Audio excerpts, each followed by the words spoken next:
My name is Mark Hyman, and I am the Chief Scientific Officer at Microbiome Therapeutics.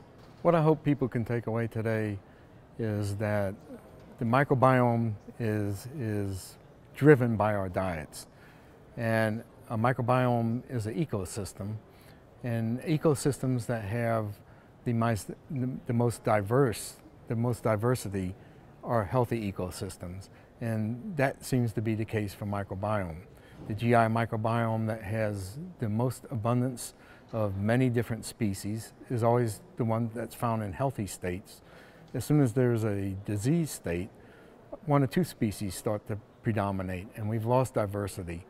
And so what we have found is that our diets have become less diverse over the last 50 years, and this coincides with the increase in incidence of obesity and type 2 diabetes, even behavioral disorders like autism, Alzheimer's.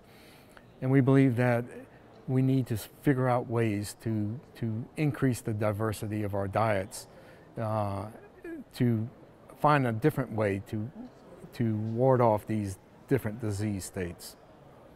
I do think that if one relies too much on processed foods, especially the same processed food, I think you would lose diversity in your diet. It's a less diverse diet, so you certainly would have a less diverse microbiome.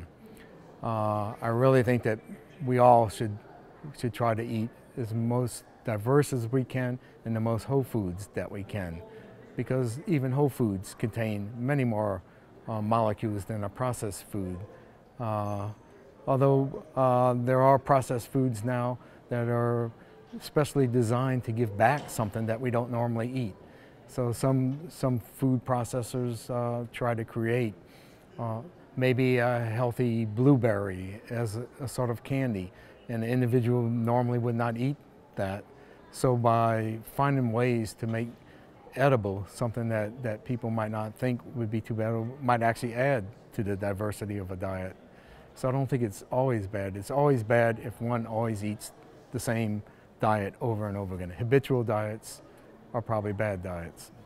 So NM504 was, we were a startup company, we were new, and we wanted to get into the clinic fast because we wanted to learn how to measure the microbiome. We wanted to learn how to measure if there was a difference. So one of our theses for 504 was everything had to be grass. It had to be safe because we wanted to move quickly. The second was we wanted to add diversity to the microbiome of a type 2 diabetic. Even though we were going to treat pre-diabetics, we didn't know what the microbiome of a pre-diabetic looked like yet. So we focused on the type 2 diabetics, and by focusing on a type 2 diabetic and the microbiome reported in a type 2 diabetic, we realized that we wanted to add something that would increase short-chain fatty acids. There are certain families of bacteria that make short-chain fatty acids. We wanted to find an ingredient that would be safe, that would stimulate the bacteria that create short-chain fatty acids, and for that we use inulin. We also know that type 2 diabetic has a chronic level of low inflammation of the gut. Some of that is because the mucus barrier has been eroded. We wanted to do something that would be beneficial to individuals that had this. So we chose our microbiome modulator should have beta-glucan. So we added some beta-glucan to it. And lastly, we knew that there was an overpopulation of methane producers in the type 2 diabetic and also sulfur-reducing bacteria. So we had to think, how can we make a difference here? We don't want to give an antibiotic, but we wanted to decrease the production of methane or the methane producers. So in this case, we thought of competition. Why not find another family of bacteria that likes to use hydrogen that could outcompete if we give them something that they can thrive on, and that happened to be polyphenols from blueberries. So that's how we came up with the idea to make NM504, and also the IRB, or the Investigative Research Board, allowed us to go quickly into people, saying it's a food, it's safe, so go ahead and do your research. And people who like hot dogs all the time might even go to our brats. and change that. People should always think, how might I add some diversity to my diet? If I go to a restaurant and I go to the restaurant repeatedly, don't always order the same menu item. Let's try something new. When I go to, or when they go to a farmer's market, when people go to a farmer's market, look for things that you normally wouldn't eat and say, hey, I'm going to try this, even if you don't know how to prepare it. You might ask, I don't know how to eat a kohlrabi. And you might be told, why don't you make coleslaw out of it? So any opportunity that one can have to increase the diversity of the diet, they should take advantage of that. Because I have been talking to food scientists here, and actually I was a bit surprised not working with. So when I talk about the microbiome to a food scientist, they think fiber. Everybody thinks fiber, and that's the only thing for a microbiome. That's not the only item. The food, it has a vast array of nutrients, micronutrients, macronutrients, and those that aren't absorbed all enter the microbiome.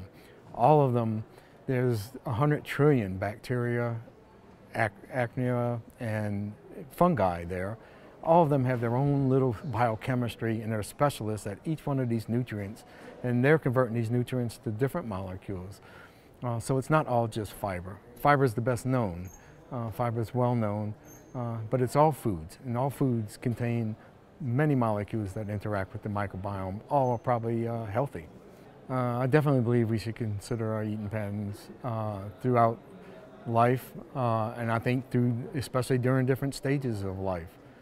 My children are all grown up now, but if I had a new baby, I might think differently about how I switched that baby onto solid foods, and what solid foods would I introduce, and what variety, and I probably would do much more variety than what the child likes to eat.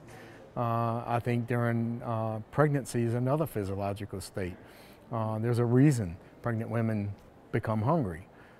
They have cravings. There must be a reason for that, and I believe that some of that reason is the signals from the microbiome that they're in. So I think it's not just one size fits all.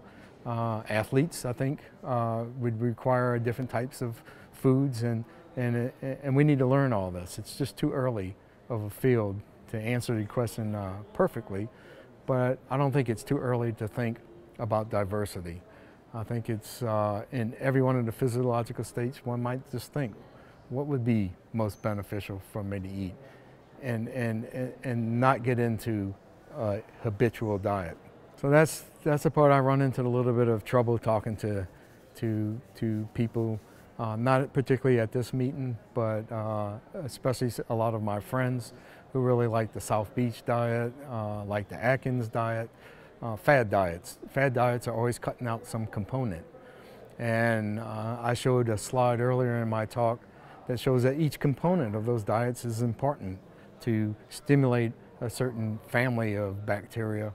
By cutting it out, you've cut out a lot of diversity. It'd be much better to eat a little bit of all components, much better to eat even a little bit of sugar. And not cut it out completely, a little bit of salt even. It's much better to eat a little bit of everything than it is to eat a whole lot of one or two things. And that's the other problem of fad diets. Usually if you cut out your carbohydrates from all your diets, you compensate or overcompensate, or maybe have this false impression that now I can eat as much protein and as much fat as I want. And a lot of people on high protein diet believe I can eat as much protein as I want. Now you're selecting for microbiome that really prefers the protein that you've just ingested, and you're selecting against the microbiota that doesn't exist there, and you're not feeding them anything, so you're selecting for a certain microbiome that is lacks diversity. Actually, the microbiome has been mapped, but that just means you know who they are. Now we need to know what did they do. And I think that's a really bright future for food scientists. What are they doing? What is each one of them doing, and what is the signal? And how does that signal? This would be another way that food, now I talk about diversity of food, but this would be specific foods. And how does the specific food interact with that microbiota to give a signal? For example, the microbiota may give a signal, and I think this is true.